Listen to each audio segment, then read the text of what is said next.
tingnan nyo mga kababayan, hindi ba kayo nakakahalata sa mga DDS? Kulang na lang, kunin na ni Lord. Ano bang tinatago nyo? Hindi nyo naman maitatago talaga. Tignan mo yung mata mo, parang may black eye. Siguro mga kababayan, yung mga DDS, kaya sila nagpipilter ng parang pinakyaw na nila yung apps ng filter sa sa internet. Ayan, tignan nyo itsura. Parang yung yung si Boris ba 'yon? Anong pangalan nung pangit na kamukha ni Sarah?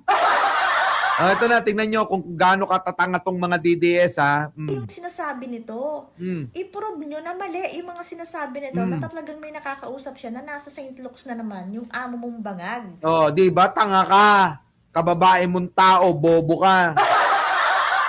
Di ba nung tatanga nila, no? Kasi ganito ang style nila, balita ng kasama nilang fake news peddler, kakainin nila. Yung EBAC, tama ka, Alicia Duran, pag tumae, yung kasama nilang DDS, mga kababayan nag-aagawan para kainin. Ganun po yung mga DDS, ha? Pag tumae, yung kasama nilang DDS, lalong-lalo na, pagdating sa content, nag-aagawan pa yan para, sibasibin yung mga tae. Ganun sila kasi, mga kababayan, eh. Fake news ng kasama nila, sila din ang nagpapakalat at naniniwala. Tingnan nyo, tanga eh. Oy, kanino ka mag-anak to? Tatanga-tanga, oh. Pag nakita nyo, sampalin nyo para matauhan. Ito na, Hindi kasi kayo makasagot ng malinaw. Linawin nyo, may sakit ba o wala? Ganun. Tatanga-tanga ka pala, eh. Pwede mo naman tawagan ng St. Luke's, magtanong ka. Sabi nga ni Arnold Lopez. Di ba? Bakit kami yung tatanungin nyo? Kayo nagbibintang. Kayo yung magpatunay. Hindi yung sinabi nyo, gusto nyo patunayan namin. Bobo ka, tanga-tanga mo, kababae mong tao. No, mga DDS noon, tatanga. Ayan St. Luke's, ayan na yung telephone number, nasa internet naman. Pwede nyo naman tawagan, kumpirmahin nyo. Hello? St. Luke's ba to?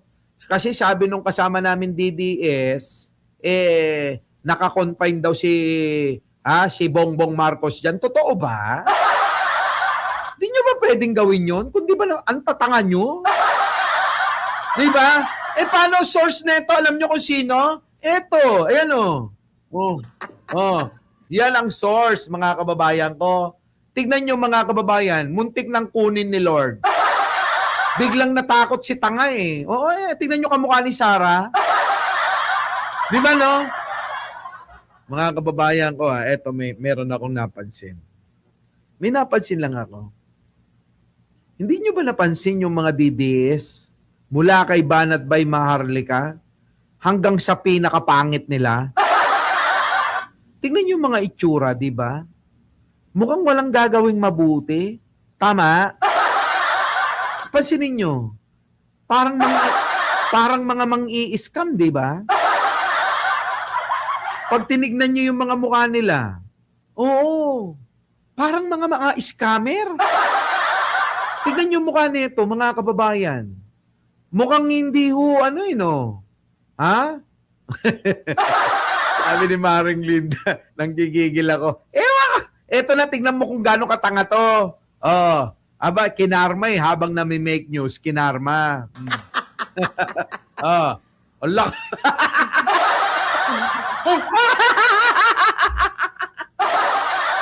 Putang ina mo! Hayop ka!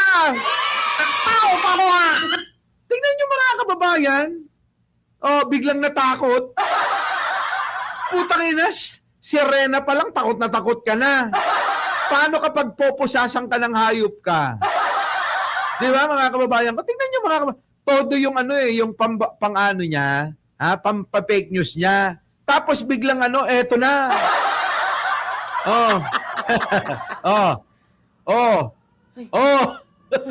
Hoy! Daddy? Ala ka. Ala. Ano lang? Ay, naku. Kita nyo? Mga kababayan ko! Puta, ang tapang-tapang nyo sa social media. Tapos, mga takot pala kayo. Alam nyo, kapag matapang kayo sa social media, huwag kayong matatakot. Ipakita nyong matapang kayo kahit na may bomba na bumagsak dyan sa harapan nyo. Ganon, hindi yung mga bobo, tatangan nyo. Tingnan mo, mukha kang tanga. Diba? Mukha tuloy tanga mga kababayan eh. O, tingnan nyo mga kababayan. O, tingnan nyo ha. O. Ano to? Ay!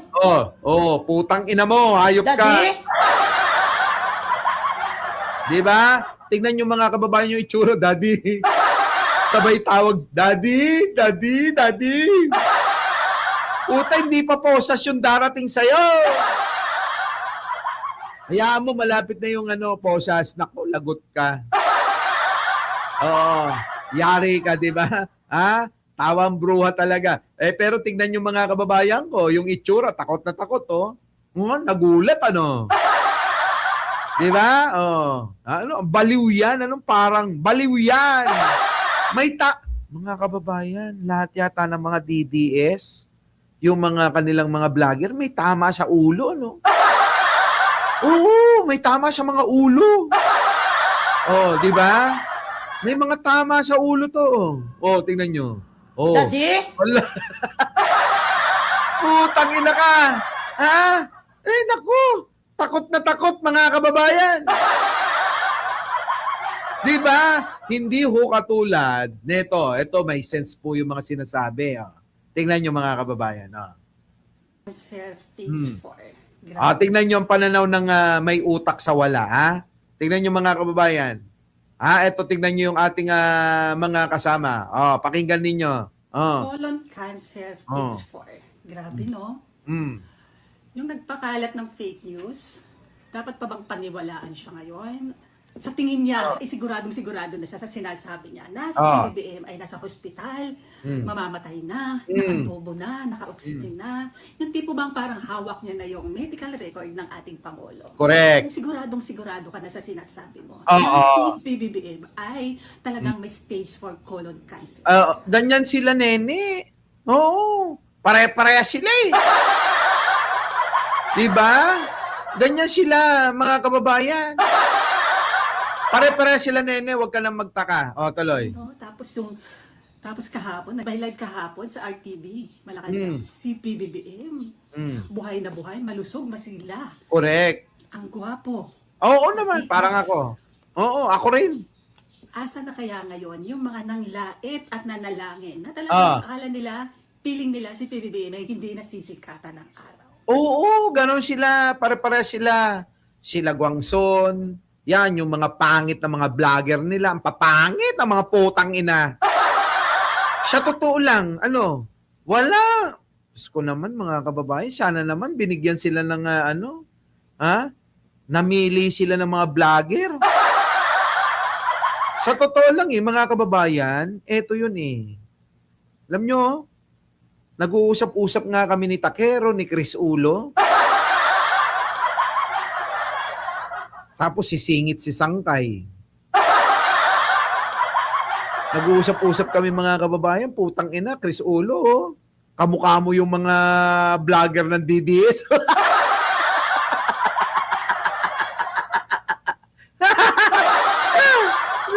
Tapos sasabihin ni Takero, kaya nga yan babaliktad na yan si Chris Ulo.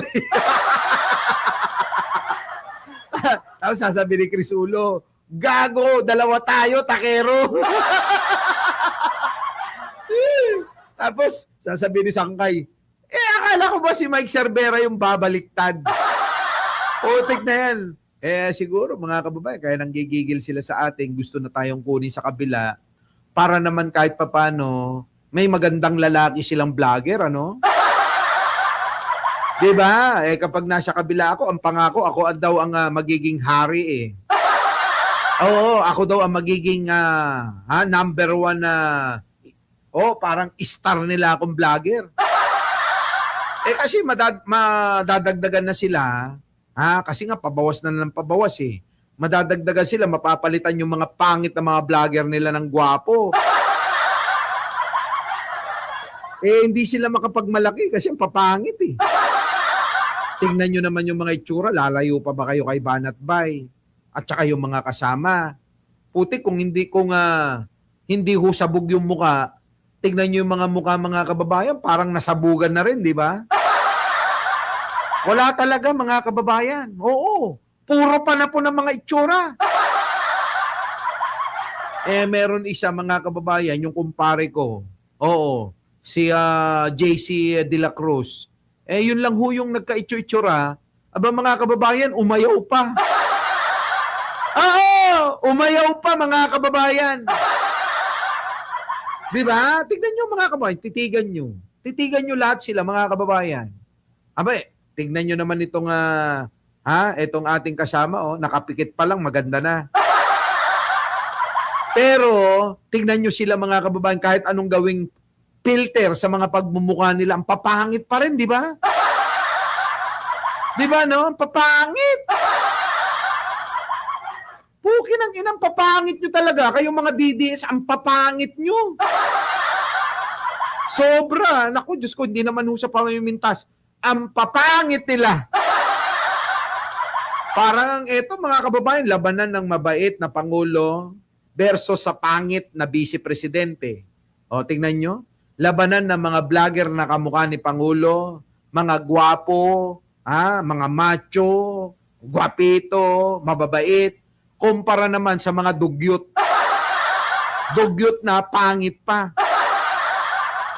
Yung isa hindi pa naliligo. Yung isa hindi pa naliligo, yung kaibigan daw ni Mark Ramos.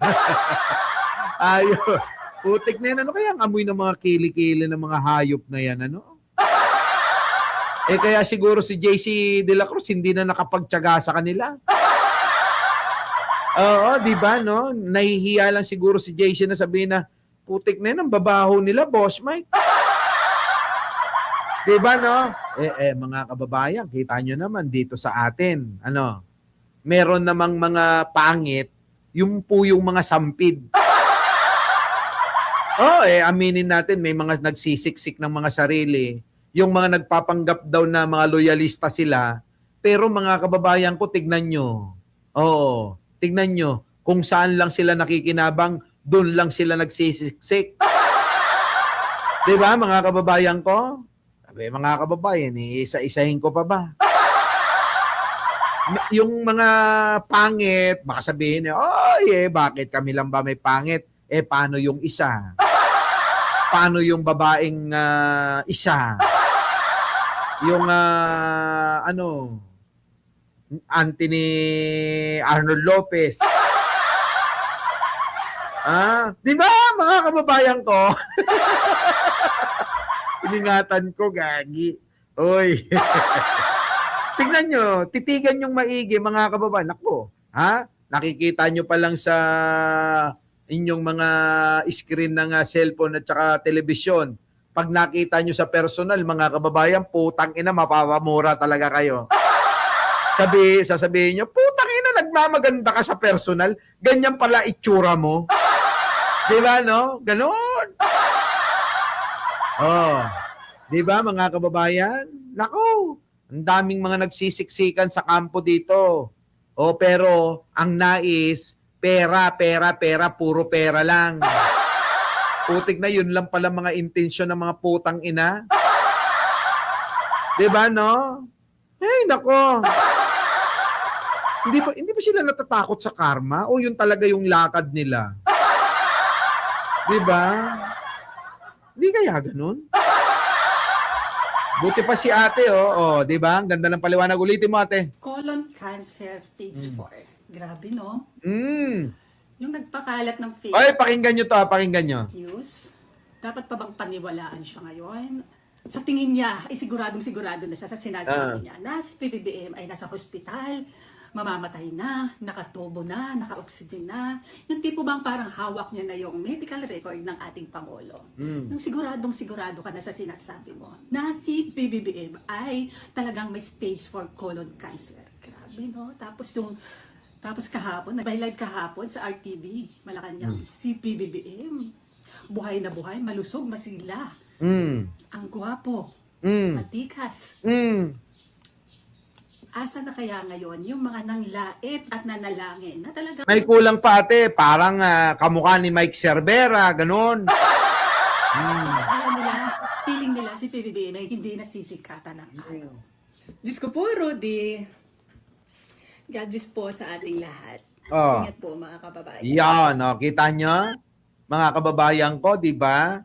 Ganyan ang mga nagtatanggol kay Pangulo. Kung hindi maganda, gwapo. Kaya lahat tayo dito, mga kababayan ko, mga gwapo at magaganda. Kita nyo naman, tignan nyo yung mga itsura.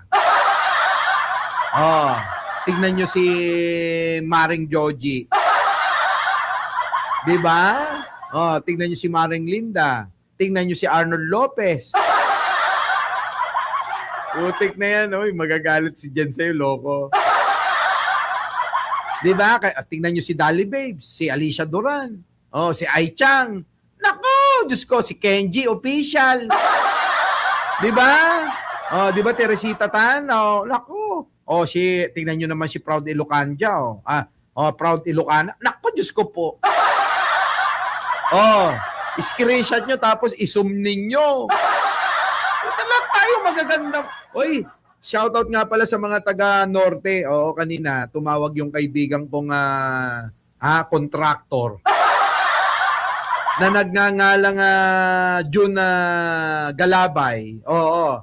Boss June Galabay. Engineer, Engineer June Galabay. Ay mga kababayan ko, mga kababayan, pinapanood pala tayo ng mga yan. Matindi mga kababayan mga kababayan ko, eto, nasa na ba yun? Yan, si Engineer June Galabay, tumawag. Nakasama ko sa travel yan, si Engineer June Galabay, kasama yung kanyang may bahay. Ako naman, kasama ko naman yung mga anak ko.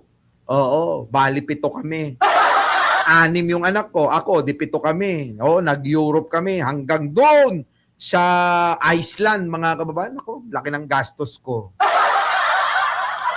Mga kababayan, naka-4 na milyon ako.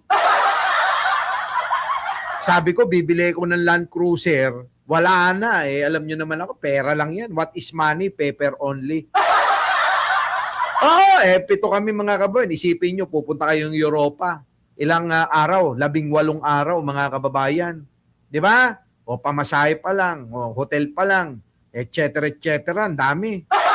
Yung mga anak ko, Diyos ko, lahat yun mga kababayan, kailangan pag bumili yung isa, dapat lahat sila meron. Ganon ho ako kasi Kapag ang anak ko mayroong isa, meron din lahat, hindi pwedeng isa lang. Ayoko na may nagtatampo. Ganon. Kia Pride. Okay na ako doon. Kia Pride, basta umaandar. Ngayon, nanonood sila, tumawag. Ala, katuwan-tuwa yun. Shoutout sa inyo Boss June Galabay at sa mga tropa dyan. Kita-kita tayo soon. Tuwan-tuwa sila. Galit na galit ho yung mga Ilocano ron. Kay yung sargo yung ilong na baluga. Yung abogado na nagsisigaw sa entablado sa Davao, yung nilahat daw, yung mga Ilocano daw, solid Duterte daw. Mga kababayan, sargo yung ilong, galit na galit yung mga Ilocano doon. Hindi na nakakauwi mga kababayan hindi na nakakauwi yung abogado na yun. No, mga kababayan ko. Shout out, Boss Engineer June Galabay.